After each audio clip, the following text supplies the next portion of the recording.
Hey, what's up? And today we're switching gears.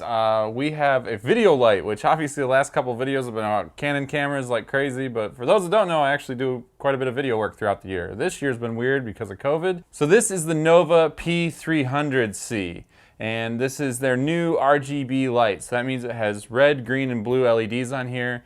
This is actually an RGBWW light. So that means that it has, for every pixel, has a red, green, blue, and then also two whites. And so this is gonna be like the most color accurate version of RGB lights you can get. So that was, a few years ago, people started coming out with RGB lights, but they only had red, green, and blue. So when you mix those all together, sometimes you get some weird colors and stuff. So this has the white pixels separate, and then when you do the colors, you have the RGB to add in there. So anyways, this is the new light from Aputure. Really cool light. With the case and everything, you're a little under $2,000. So it's not cheap, but compared to like the Aries and the more expensive options out there, really a great value. So this is not mine though. My buddy came in from LA and we shot a music video and we got to use this week for a few days, and I knew nothing about the light before that, to be completely honest. This actually flew completely under my radar. I was looking kind of more at like the new Aputure little bulbs and some of the new Aputure small lights. I completely missed this thing being announced or talked about. So I was really excited to play with it because I had no experience with this light at all. So we used this in a music video. I used it for 2 days. I was the DP, he directed, and I was really impressed. So the first thing I noticed from using this light, as someone who knew nothing about it, was how bright it was. When we were deciding on lights, this showed up right at the last minute. We were going to rent an RES30, which would be just be able to do daylight and tungsten and blend those two together, like a bicolor LED. So this allowed us to have a little more flexibility adding in that RGB. It's not something we were really intending to need, but definitely a nice to have. It came soon enough though that I'm able to check it on the plane and fly out here with it. A really nice thing about this, if you buy it with the case, it actually comes with a really nice hard case with like laser cut foam and everything. Not going to show it on the video because it's huge, but other than the weight of it, which is a little bit heavier than maybe like a Pelican Air, it really looks awesome. It works really well and really protects everything in there. Just awesome. The light though is just the light. There's no accessories with it. There's no softbox. There's none of those fun things. You can get them from DOP Choice. I think Honey Crates makes one. You can get softbox and modifiers for this. What we did was we put it through a 6x6 diffusion panel for most of the shoot, and we were actually using this as our key light, which was pretty crazy because it's pretty small. I mean, this thing's like a 1x1.5 or 1x2 or something.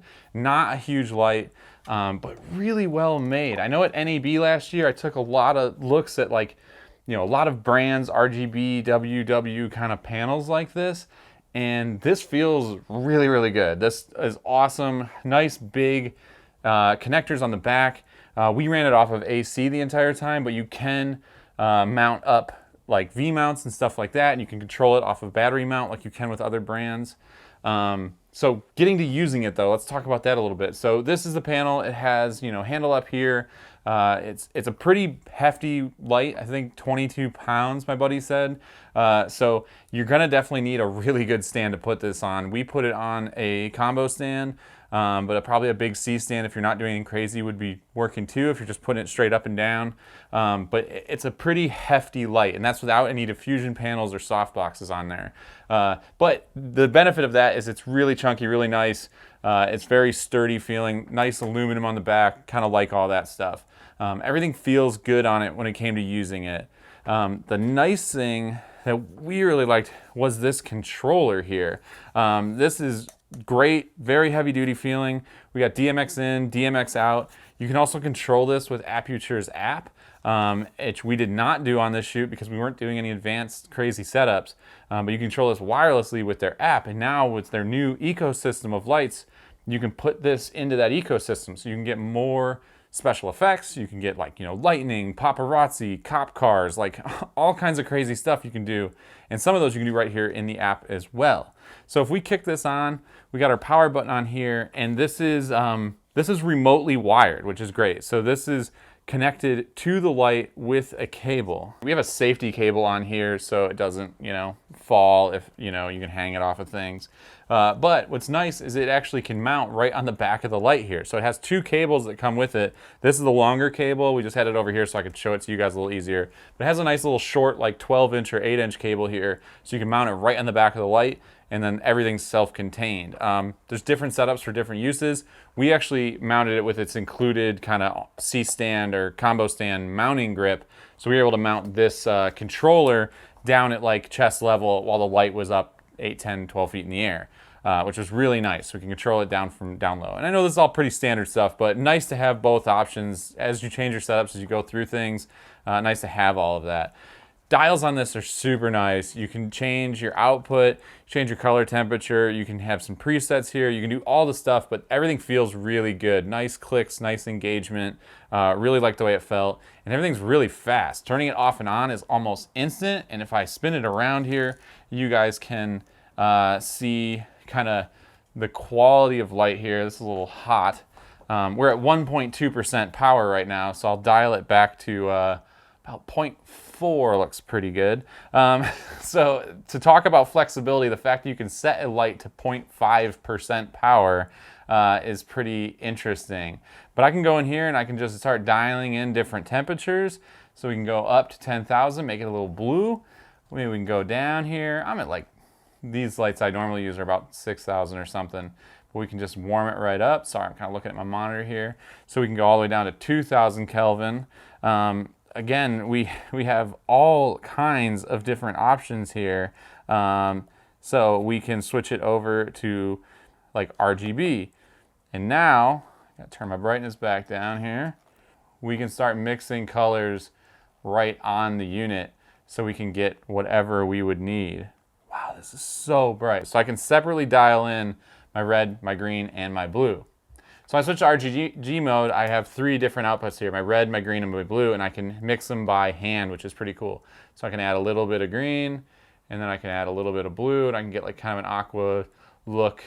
But I could add more blue, and then maybe I don't want the green, maybe I want a little bit of that red to get me some purple going. Ooh, there we go. And I can walk back this blue, and now I just have red. The brightness is intense. Like I said, we're dabbling in like the 0 to 10% range right now, so I'm not getting a lot of options because I'm so low on the amount of power I'm using. But we can go to effects, we can go to all kinds of things. Like there's just so much stuff you can do. So I can maybe act like I'm in a police chase, and now I have a police chase light. I cannot express to you enough how bright this is. So inside of these presets, you can actually even adjust the mode. So right now I have red, blue, and white cop lights. Blue and white, so it's just blue and white flickering. Red and blue, so kind of more traditional look. You can even then say I got blue here, I'll go to red and blue, and I can change the frequency, so we can add and kind of change the frequency of this. Interval we can slow down or speed up, so kind of, oh, maybe it's more of a, you know, lower speed of which it cycles through the situation. And then, yeah, you can just change so much flexibility on what you can do here with this light. Pretty amazing. But if we get back to normal mode here, so now that we're back in normal mode, let's talk about brightness. My camera is set up for a very dim light here. I kind of keep the office dim so I can actually make the lighting look kind of nice. We're at 0.5%, and we can go way up. We have just literally cooked the right side of my face, and there's a cockroach moving out of my back corner there, I think. That is so insane. This is like so bright. Like I said, we use this as a key though, and we keyed it through a 6x6 one-stop diffusion panel, which is a really flattering, really big light source. We backed this up, I don't know, maybe 6 feet off of that, kind of filled in that that 6x6 panel. We put a little floppy over the right side of it, which is a, for those that don't know, it's kind of like a black piece of duvetine, and it basically you can kind of shape things into like a softbox, so you can flag off lights. So we flagged off the right side, so it stayed off one side of the room. We put a big soft light right in the middle of this room, so the musician could perform and do their music and everything right in the middle of the room. Looks super nice.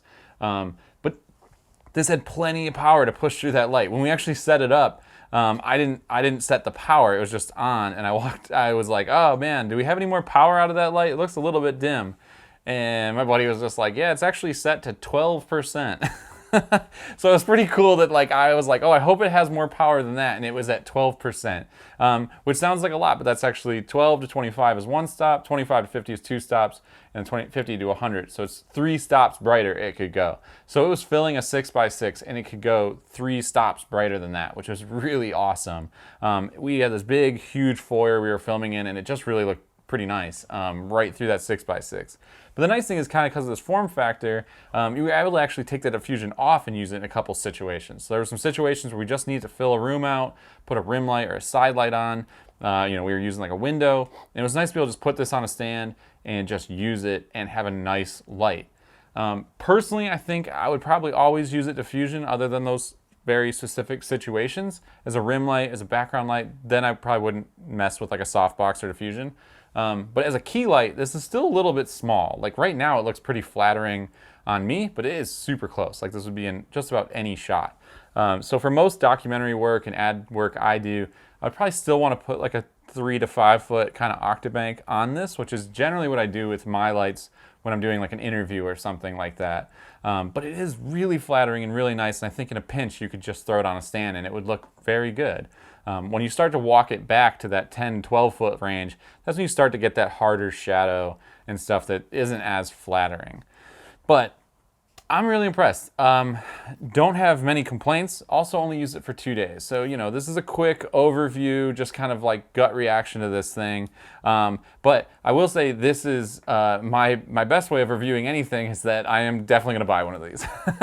So I did not plan on buying one of these. I actually generally hate these 1 by 1.5 LED panels. I'm like not a fan of them. I like a hard light, so I usually use like the 300Ds or RE lights and stuff like that are, I have a hard light and then I soften it out because I come from the photo world. I'm so used to hard lights, and that's kind of what I do. But this light was so bright, so flattering, so awesome looking that I am 100% buying one of these. And I know $1,800 or $1,900, whatever it is not cheap. These are all on back order right now anyway, so it's not like everybody can get their hands on one. But that's not a very affordable light for some people. But for my workflow and what I do a lot of interviews. I do a lot of kind of commercial work where I'm doing kind of documentary storytelling for brands.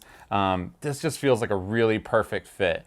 And once you start combining some of those wireless features and the such minute controls I can have, that's really powerful. I can't wait to have a system that can sit there on my phone, behind the camera, behind my really nice monitors, and be able to make minor adjustments right from the back of the camera rather than running around the room or trying to tell someone like, oh, take 2%, 10% off that. It's just gonna be saving me a lot of time, which is worth the money. But I was just so impressed that I could totally use this as a key light. I thought, oh, these are cool, but I don't think they're gonna be bright enough, But this is actually brighter than an RES30, which is like light we were going to use, which doesn't have RGB. So that was like really impressive because we were gonna pay a bunch of money to rent an RGB or a bicolor RES30, with Sky Panel S30, it's the smaller Sky Panel. And so we were gonna rent that, and I was like, oh, that'll be great. And then this showed up, and it's like, oh, this is brighter, and we have RGB. So if we ever need to add a little blue or a little orange, or a little green, whatever, we can do that. So again, quick review, kind of only had it for 2 days. It's got to go back to Los Angeles today. I don't get to keep this one, but hopefully I'll get to borrow it again in the future when we do another project together. If you like this kind of content, please subscribe. If you want to check out the music video, I'm not done yet, but in a few weeks it will be. So if you're checking this out in a few weeks, it might be up on my Instagram over at Brett in Real Life. And I did post some behind the scenes and some rig photos over there on my story. So if you're really quick, you might be able to go check those out. Thanks so much for watching as always, and see you in the next one.